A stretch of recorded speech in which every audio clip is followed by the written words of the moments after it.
ရဲမတ်တို့စူးလင်းရီကိုချက်ချင်းဖမ်းဆီးပြီးတော်ဝင်မျိုးနွယ်စုခရိုင်ရုံးစီခေါ်ဆောင်သွားကြပြီးတော့ပြစ်ဒဏ်အနေနဲ့သူ့ရဲ့ခြေထောက်တွေကိုအကျိုးရိုက်ပစ်ကြဆန်းလို့ခမီးတော်ကဒေါသတကြီးအမိန့်ပေးပါတော့တယ်စင်မြင့်အောက်ကအမတ်တွေကလည်းတယောက်တစ်ပေါက်နဲ့ဝေဖန်ပြောဆိုလာကြပြန်ပြီးလေစူးလင်းရီနဲ့အဲ့ဒီမြေနဲ့စုပ်ကလည်းဒီခွင့်ရေးကိုတုံးပြီးအစင့်တက်လန်းကသူတို့ကံကြမ္မာကိုပြောင်းလဲချင်နေတာနေမှာအိမ်မက်ရောင်နေတာပဲဖြစ်ရမယ်ကောင်းကင်မိုးကြိုးတစ်ချက်တည်းနဲ့တင်သူတို့နှစ်ယောက်စလုံးကျင့်စဉ်တို့အေကုံပြက်စီပြီးဘဝပြတ်သွားကြလိမ့်မယ်စူးလင်းရီကတော့လူများစိတ်ဝင်စားမှုရဖို့အတွက်နဲ့တကယ်ကိုဘဝတစ်ခုလုံးကိုပုံအောပြီးလောင်းချစ်ထက်လိုက်တာပဲလူအုပ်ကြီးရဲ့ယဉ်တီးလာတဲ့ကဲ့ရဲ့တန်တွေကိုကျမဘာတစ်ခုမှဂယူးမဆိုင်ပါဘူးအဲ့ဒီစာမြွေးနဲ့လေးရဲ့လက်ကိုကြစ်ကြစ်ပါအောင်ဆွဲကင်လိုက်ပြီးကျမတို့နှစ်ယောက်စလုံးရဲ့စွမ်းအားတွေကိုတပြိုင်နက်တည်းထုတ်လွှတ်လိုက်ကြပါတယ်ထိုခါမှာပဲကောင်းကင်ဘုံရဲ့စမ်းတက်မှုမိုးကြိုးပေးဒုက္ခဆိုးကြီးဟာနောက်တစ်ကြိမ်ထပ်မံပေါ်ပေါက်လို့လာခဲ့ပြန်တဲ့ရှုခင်းကြည့်စင်မြင့်ပေါ်ကနေခမင်းတော်နမင်းကြီးဟာဒေါသမျက်ချောင်းချောင်းထွက်ရင်ကျမတို့စီကိုလမ်းပြီးတိုက်ခိုက်လိုက်ပါတော့တယ်ကြောင်မဖွယ်ကောင်းတဲ့ဖိအားတွေပါဝင်နေတဲ့အနီရောင်လက်ဝါးချက်ကြီးဟာကျမစီကိုတဲတဲမတ်မတ်ကျဆင်းလို့လာခဲ့ပြီလေအဲ့ဒီအချိန်မှာကျမဟာကောင်းကင်ဘုံရဲ့စမ်းတက်မှုကိုခံယူဖို့အရေးကြီးဆုံးအလဲ့ပြောင်းကိုရောက်ရှိနေတာပါအစင်ဆက်နှစ်ဖုံလောကမှာကောင်းကင်ဘုံရဲ့စမ်းတက်မှုကိုခံယူရဲဆိုတာကိုပုံတည်ပြီးတပုံမဲ့အသက်ရှင်နိုင်ခဲ့တဲ့အနည်းရှိဆုံးအခြေအနေမျိုးမဟုတ်ပါလားကဲလေအောင်မြင်စွာအစင်တက်လန်းနိုင်ခဲ့ရင်တော့စစ်မှန်တဲ့နမင်းစင်ကိုရရှိပြီးအတိုင်းဆက်မဲ့တဲ့စွမ်းအားတွေနဲ့အတူထာဝရအသက်ရှိမှုကိုပိုင်ဆိုင်နိုင်မှာဖြစ်ပေမဲ့အကယ်၍သာကြာရှုံးသွားခဲ့ရင်တော့ဟောမြေပြင်ပေါ်မှာတနာစရာကောင်းလောက်အောင်ဝက်ဆင်းနေတဲ့မြေခွေးနီလိုပဲကျင့်စဉ်တွေအကုန်ပြည့်စည်သွားရမှာဖြစ်ပြီးပိုပြီးဆိုရင်တော့ကိုယ့်ရဲ့အသက်ဝိညာဉ်ပါချုံငင်းသွားရရှာမှာပါဒီလိုအသက်လူရမယ့်အရေးကြီးဆုံးချိန်ခါမှာခမင်းတော်ကကျမကိုအသေးသက်ဖို့တိုက်ခိုက်လိုက်တာပဲဖြစ်ပါတယ်ကျမမှာခုခံဖို့ဘာစွမ်းအားများမရှိတော့ပါဘူးကျမစီကိုတရွေ့ရွေ့နီးကပ်လာနေတဲ့အနီရောင်လက်ဝါးချက်ကြီးကိုပဲအကူညီမဲ့စွာနဲ့ငေးဆိုင်ကြည့်နေမိတော့တဲ့သူကိုထိခွင့်မရှိဘူးထိုခါမှာပဲမြွေနဲ့လေးဟာကျမရဲ့ရှေ့ကနေနောက်တစ်ချိန်ကာကွယ်ရည်တီးပေးလိုက်ပြန်ပါတယ်သူဟာကောင်းကင်ရံကြီးကိုမောကြည့်ပြီးဒေါသတကြီးနဲ့အုံချင်းချင်းဟိန်းဟောက်လိုက်တဲ့ခါတင်းကတွင်မှတင်သူ့ရဲ့တကူလုံးဟာတောက်ပရှွန်းလဲရဲ့ရွှေရောင်လင်းနှန်းတွေဖျားထွက်သွားပြီးလေထဲမှာတင်ခနာကိုကြီးကတရိပ်ရိပ်ကြီးထွားလာခဲ့ကလျားပေပေါင်းထောင်တောင်းချီတဲ့အစွမ်းထက်ခြေသီးငါးခုပါရွှေစင်နဂါမင်းကြီးအဖြစ်အသွင်ပြောင်းလဲသွားပါတော့နဂါမင်းကြီးဟာသူ့ရဲ့နဂါလက်တီးနဲ့ခပ်ဖို့ဖွလေးပုဆွဲလိုက်ုံများနဲ့တင်ခမီးတော်ရဲ့တိုက်ကွက်ကြီးကိုအမှုန့်ချေဖြတ်ပစ်လိုက်ပါတယ်အဲ့ဒီနောက်လေပွေတိမ်တိုက်တွေကိုနင်းဖြတ်ပြီးကျမတို့ရဲ့ခေါင်းထက်မှာဝဲပြန်လဲပတ်ရင်ခံညာထဲဝါလာတဲ့မြဝန်းတို့အင်းနဲ့လောကမြေပြင်တစ်ခုလုံးကိုလွှမ်းမိုးကြည့်ရှုလိုက်တော့တာပေါ့ခမီးတော်နမင်းကြီးရဲ့မြဝန်းတွေထဲမှာတော့အန်တာမင်တက်မှုတွေအထိုင်းလိုက်ဖြတ်ပြေးသွားခဲ့ရတယ်မဟုတ်ဘူးဒါဘလို့မှမဖြစ်နိုင်တာနတ်ဖုံလောကရဲ့ခြေသီးငါးခုပါရွှေစင်နဂါမင်းတွေမျိုးတုံးပြောက်ကွယ်သွားခဲ့တာနှစ်ပေါင်း9000ကျော်နေပြီပဲလောကကြီးထဲမှာဒါမျိုးကဘလို့လုပ်ပြီးပြန်ပေါ်လာနိုင်ရတာလဲတကယ်တော့ခြေသီးငါးခုပါရွှေစင်နဂါမင်းဆိုတာဒဏ္ဍာရီလာအမြင့်မြတ်ဆုံးနှစ်သားရဲကြီးဖြစ်ပြီးကိုမိခံမြေခွေးမိတ်ဆာရဲ့သွေးမျိုးဆက်ထက်တောင်အစပေါင်းများစွာပုံမစွားကြီးမားတာဖြစ်ပါတယ်သူ့ရဲ့နဂါးကြီးကွန်တွေဟာကောင်းကင်နဲ့မြေပြင်ရဲ့နှစွမ်းအင်တွေကိုစူးစီးပေးနိုင်တယ်လို့သူ့ရဲ့နဂါးသက်ရှုငွေးကလည်းနမင်းတွေရောမိတ်ဆာတွေကိုပါတန့်စင်ပေးနိုင်စွမ်းရှိပါတယ်ပြီးတော့သူ့ရဲ့နဂါးရှိန်ဝါဟာသုံးလောကလုံးမှာရှိတဲ့ဝိညာဉ်ပေါင်းကိုတုံလို့ချောက်ချားစေနိုင်တာပါရှေးဟောင်းနဲ့မင်းစစ်ပွဲကြီးဖြစ်ဖို့အားကလေးကသူတို့ဟာနတ်ဖုံလောကကနေပျောက်ကွယ်သွားခဲ့တာမို့လို့ရှေးဟောင်းကျမ်းစာတွေထဲမှာပဲဒဏ္ဍာရီဖြစ်ရိုးရာစင်ဆက်စကားကြံရိပ်ခဲ့တာဖြစ်ပါတယ်ခုတော့မြွေနဲ့လေးဟာကောင်းကင်ရဲ့စီမောကြီးကအားရပါရဟိန်းဟောက်လိုက်ပါပြီးသူ့ရဲ့နဂါးဟိန်းတန်ဟာကောင်းကင်ဘုံကိုထက်လုံးကိုတုံဟဲသွားစေခဲ့တဲ့လက်ပြလွှဲမတက်ပြင်းထန်လာတဲ့နဂါးရှိန်ဝါကြောင့်မိုးတိမ်တိုက်တွေဟာလိုင်းလုံးတွေလိုလိမ့်တက်သွားပြီးအစိတ်စိတ်အမွာမွာကွဲအပြက်ပြက်သွားခဲ့ရပါတယ်သူ့ရဲ့အလွန်ကြီးမားလာတဲ့ခနာကိုကြီးကမိုးတိမ်တိုက်တွေကြားအားရဲကိုတိုးဝေဝင်ရောက်သွားတဲ့အခါကောင်းကင်ဘုံရဲ့မိုးကြိုးစမ်းတက်မှုအရှိန်ဝါကြီးဟာဘလောက်ပဲပြင်းထန်ခတ်ထန်နေပါစ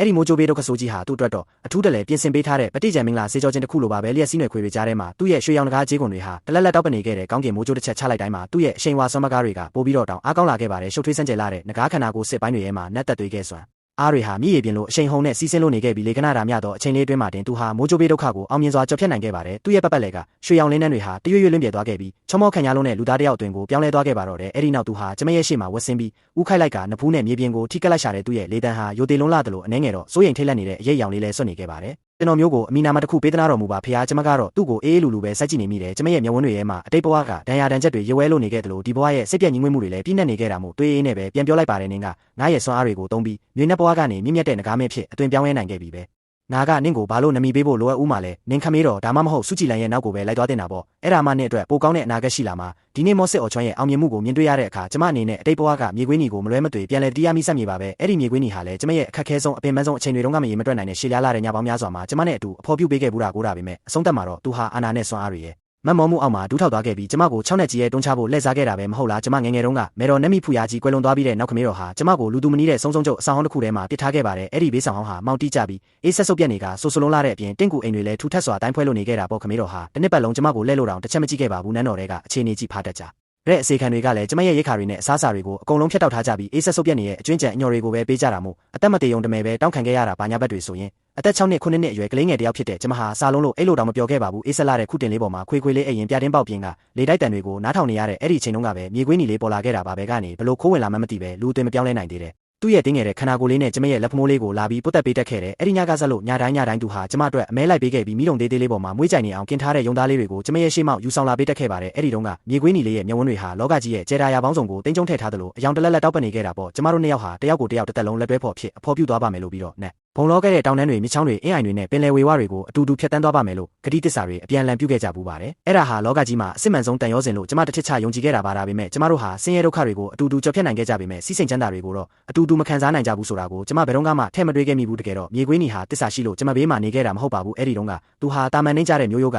ဆင်းသက်လာတဲ့တာမန်မြေခွေးတစ်ကောင်မြတာဖြစ်နေလို့အာနာနဲ့အရှိန်ဝါရှိတဲ့သူတွေစီမှာကတ်တွေ့ခွင့်မရခဲ့လို့တာဖြစ်ပါတယ်သူ့အတွက်တော့ကျမဟာသူများအော်လင်းကျက်မဲ့နေတဲ့ချိန်တုန်းကဆွဲကင်ခဲ့ရတဲ့တစ်တုံးတစ်တုံးမြတာဖြစ်ခဲ့တာပါပိုပြီးမြင့်မားတဲ့တစ်ကိုင်းချောက်တစ်ခုကိုမြင်လိုက်ရတာနဲ့တင်သူဟာဒီတစ်တုံးကိုဘာတွန်းဆုံးမှုမှမရှိပဲချက်ချင်းစွန့်ပစ်လိုက်တော့တာပဲမဟုတ်လားမျောလင်းချက်တွေတိတ်ကြီးခဲ့ရလေတော့ဒဏ်ရာတွေကလည်းပိုပြီးနှဆိုင်ခဲ့ရတာပေါ့မြေခွေးနီရဲ့တစ္ဆာဖောက်မှုဟာကျမကိုဘသူ့ကိုမှထပ်ပြီးမယုံကြည်ရတော့လောက်အောင်ခြောက်လက်နေခဲ့တာကြာပါပြီအခုအချိန်မှာမော့စစ်အော်ကျွမ်းကကျမအတွက်ကောင်းကင်ဘုံကိုစန့်ကျင်ပြီးငကားဖြစ်အသွင်ပြောင်းလဲပြခဲ့ရင်တောင်ဒါဟာနောက်ထပ်တေချာစီစဉ်ထားတဲ့လက်ကွက်တစ်ခုဖြစ်နေမလားဆိုပြီးစိုးရိမ်စိတ်နဲ့နှလုံးသားတကားကိုချက်ချင်းမဖွင့်ပေးနိုင်သေးပါဘူးကျမရဲ့စကားကိုကြားလိုက်ရတဲ့အခါမော့စစ်အော်ကျွမ်းရဲ့မျက်ဝန်းတွေထဲမှာထိတ်လန့်သွားတဲ့အရေးရောင်နဲ့အတူခိုင်မာတဲ့စိတ်ပိုင်းဖြတ်မှုတွေဖြစ်ပြေးသွားခဲ့ရရှာတယ်သူဟာမျက်နှာကိုရုတ်တရက်မောလိုက်ပြီးမျက်ဝန်းတွေထဲမှာတုံလုံးချောက်ချားဖွယ်ကောင်းလာတဲ့တန်ရောစင်တွေနဲ့နှဆိုင်တဲ့ချစ်ချင်းမေတ္တာတွေကိုအထိုင်းလိုက်ဖော်ပြနေခဲ့ပါတယ်အဲ့ဒါဟာသူ့ရဲ့ရဲရံမှုမရှိတဲ့တစ္ဆာရှိမှုနဲ့ရင်ထဲကလာတဲ့အချစ်စစ်တို့ပေါင်းဆက်နေတဲ့ထူးခြားတဲ့အကြည့်တစ်ချက်ပါပဲလီယီမင်းသမီးအနေနဲ့ကျွန်တော်မျိုးကိုအသေးသက်ချင်တတ်နိုင်ပါတယ်ဒါပေမဲ့ဝေးရကိုတော့မောင်းမထုတ်ပါနဲ့ကျွန်တော်မျိုးရဲ့အသက်ရှူကြီးနောက်ဆုံးစက္ကန့်ထိစွမ်းအားတွေကုန်ခန်းသွားပါစေဦးတော့ဒီဘဝတွေမှာကပဲနောင်ထဝရအထိမင်းသမီးရဲ့အနာကဆုံးတဲ့ဖော်သားရဲ့ဖြစ်ပဲအမြဲတမ်းရှိနေမှာပါဒါဟာဘယ်တော့မှမပြောင်းလဲမဲ့အမှန်တရားပါပဲသူ့ရဲ့စကားတန်တွေထဲမှာခိုင်မာလာတဲ့တစ္ဆာတရားတွေပြည့်နေနေတာကြောင့်ကျမရဲ့နားစီတွေထဲမှာတုန်ခါသွားခဲ့ရတယ်လို့ကာလရှည်ကြာအေးခဲနေခဲ့ရတဲ့ကျမရဲ့နှလုံးသားအောင်ကြွကြီးကလည်းတစိတ်ပြန်လဲနှွေးထွေးအကြီးပြောလာခဲ့ရပါတယ်အတိတ်ဘဝတုန်းကတော့ကျမဟာအချစ်ဆုံးသူရဲ့တစ္ဆာဖောက်မှုကိုခံခဲ့ရပြီ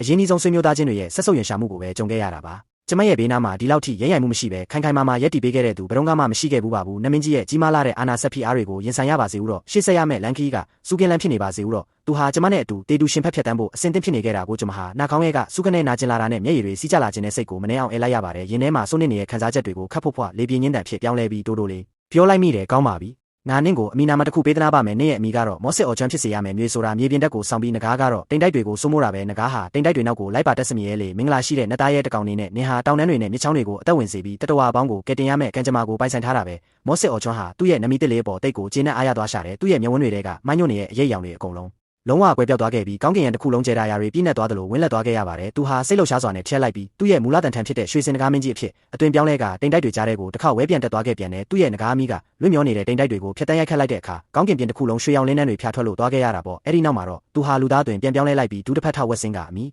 နာမပေးသနာခဲ့တဲ့အတွက်လီဝီကိုကျေးဇူးတင်စကားဆိုပါတယ်ဘေးနားမှာရက်နေတဲ့စူးကြည်လန်ကတော့ဒါတွေအားလုံးကိုမြင်တွေ့သွားခဲ့ရတာပါသူ့ရဲ့မျက်ဝန်းတွေထဲမှာမနာလိုဝန်တိုမှုတွေဖြည့်ပြေးသွားခဲ့ရတယ်လို့မနာလိုစိတ်နာကြီးမုန်းတိစိတ်တွေနဲ့အတူတခြားသောရှုပ်ထွေးလာတဲ့ခံစားချက်ပေါင်းစုံလည်းရောပြနေခဲ့တာပေါ့အဲ့ဒီခံစားချက်တွေအချင်းချင်းရပ်ပတ်နှိမ့်ဆက်နေတာကြောင့်သူ့ရဲ့ရုပ်သွင်ပြင်ဟာကြည့်မကောင်းလောက်အောင်ရှုံးမဲ့လို့ပုံပြက်ပန်းပြက်ဖြစ်သွားခဲ့ရရှာတယ်စူးလင်းပြီးနင်ကနင့်ရဲ့ဆုံးတဲ့ဖော်သားရဲကိုခမည်းတော်ပေါ်မယုံမသေးလောက်ခိုင်းရတဲ့ပေါ့လေဒါဟာတိတိတာတာကိုပုံကန်ချားနာတာပဲဒါဟာကြီးလေးလာတဲ့နိုင်ငံတော်တစ္ဆာဖောက်မှုပြစ်မှုကြီးပဲလို့သူကအော်ဟစ်ပါတော့တယ်ခမည်းတော်နမင်းကြီးကတော့ကောင်းကင်ရဲ့အထက်မှာမြင့်မားစွာဝဲပြန်နေတဲ့မော့စစ်အော်ကျွမ်းကိုစိုက်ကြည့်နေခဲ့ပါတယ်သူ့ရဲ့မျက်ဝန်းတွေကထိတ်လန့်တုန်လှုပ်မှုတွေကတော့တရွေ့ရွေ့ပြောက်ကွယ်သွားခဲ့ပြီးဖုံးကွယ်လို့မရနိုင်တဲ့လောဘစိတ်အရေးရောင်တွေအစားထိုးဝင်ရောက်လာခဲ့ပြီးလေခြေတီးငါခုပါတဲ့ရွှေစင်ကားမင်းဆိုတာဒဏ္ဍာရီလာအမြင့်မြတ်ဆုံးနှစ်သားရဲကြီးမဟုတ်ပါလားအကယ်လက်သာသူဟာအဲ့ဒီနာကားမင်းရဲ့စွမ်းအားတွေကိုမိမိရဲ့ကိုယ်ပိုင်ဖြစ်သိမ်းပိုက်ရယူနိုင်ခဲ့မယ်ဆိုရင်သူ့ရဲ့တော်ဝင်အာနာဆက်အရှိန်ဝါဟာဘယ်သူမှမလောက်ခနိုင်လောက်အောင်ပို့ပြီးတော့ခိုင်မာတောင်တင်းလာမှာတေချာပါတယ်အဲ့ဒီလိုဆိုရင်သူဟာတခြားသောနမင်းကြားဤတွေအားလုံးကိုပါကြော်လွန်သွားနိုင်ပြီးနတ်ပုံလောကတစ်ခုလုံးကိုရဲရဲဝံ့ဝံ့ကြီးစိုးလွှမ်းမိုးနိုင်တော့မှာပါသူဟာလဲချောင်းကိုတစ်ချက်ဟန့်လိုက်ပြီးသူ့ရဲ့ဟန်ဆောင်မျက်နှာဖုံးကိုနောက်တစ်ကြိမ်ပြန်လဲတက်ဆင်လိုက်ပါတော့တယ်